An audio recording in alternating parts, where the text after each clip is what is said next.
इस वीडियो में बात करेंगे माननीय हाईकोर्ट द्वारा इस बार का पेपर आरओ एआरओ का कराया जा रहा है। अब इनके द्वारा कराया जा रहा है तो क्या एनटीए का जो पैटर्न था उसमें ज़्यादा चेंजेस आएंगे? क्या जब एनटीए नहीं कराती थी उस समय का पैटर्न दोबारा आ जाएगा? एपीएस पीएस में कम मार्क्स और ज़्यादा मार्क्स का चेंज आपको देखने को मिला था जब एनटीए ने एग्ज़ाम कराया था। और आरओ में भी क्या चेंजेस देखने को मिल सकते हैं? पेपर ऑनलाइन होगा, ऑफलाइन होगा, टाइपिंग कितने नंबर की होगी, नया पाठ्यक्रम क्या होगा, नोटिफिकेशन कब तक आएगा? बहुत सारे सवाल बन गए हैं जब से ये वाली खबर आई है। सबसे पहली बात करेंगे कि पेपर ऑनलाइन होगा या ऑफलाइन होगा। तो भाई 90% पॉसिबिलिटी है कि पेपर ऑफलाइन ही होगा। 90% पॉसिबिलिटी है पेपर ऑफलाइन ही होगा।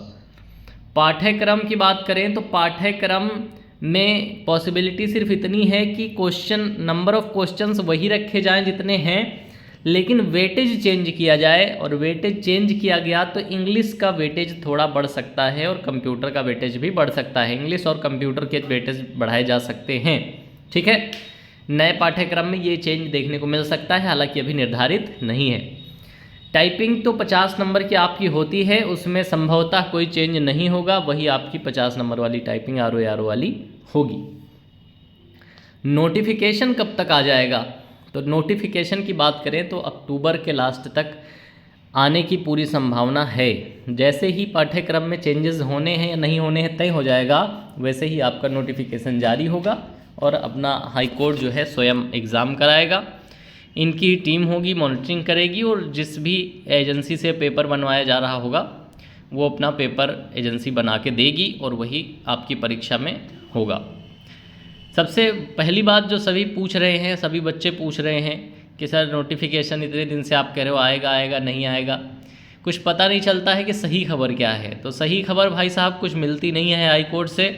वहाँ कमेटी जो होती हैं डिसाइड करती हैं, उनके ऊपर होता है कि कौन सी चीज़ को वो कराना चाह रही हैं, अभी कौन सी चीज़ पे बाद में विचार करेंगे, कौन सा टॉपिक को प्रेफरेंस दे रही हैं, कौन से को नहीं दे रही हैं। एक मीटिंग होती है, मीटिंग में डिसीजन होता है, एक कमेटी सिस्टम होता है। अब उस कमेटी में कुछ लोग से सहमत हैं, कुछ लोग असहमत हैं।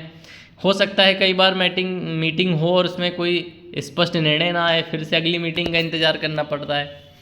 तो ये सब चलता रहता है, लेकिन अक्टूबर लास्ट मान के चलिए कि इस बार नोटिफिकेशन आ सकता है अक्टूबर लास्ट तक। आप अपनी इंग्लिश और जीके मेहनत से पढ़ते रहिए, जैसे पढ़ रहे हैं, टाइपिंग करते रहिए। ये सब तो आना ही आना है। वेटेज में थोड़ा बहुत चेंज भले ही हो जाए, टाइपिंग होनी ही होनी है। सब तैयार करते रहो, इसमें कोई दिक्कत नहीं है। नोटिफिकेशन तो आएगा ही और ऑफलाइन पेपर होने की पूरी संभावना है, जैसा होता आया है ऑफलाइन। तो उम्मीद है कि आप लोग इस वीडियो में जो देखने आए थे वो आपको मिल गया होगा।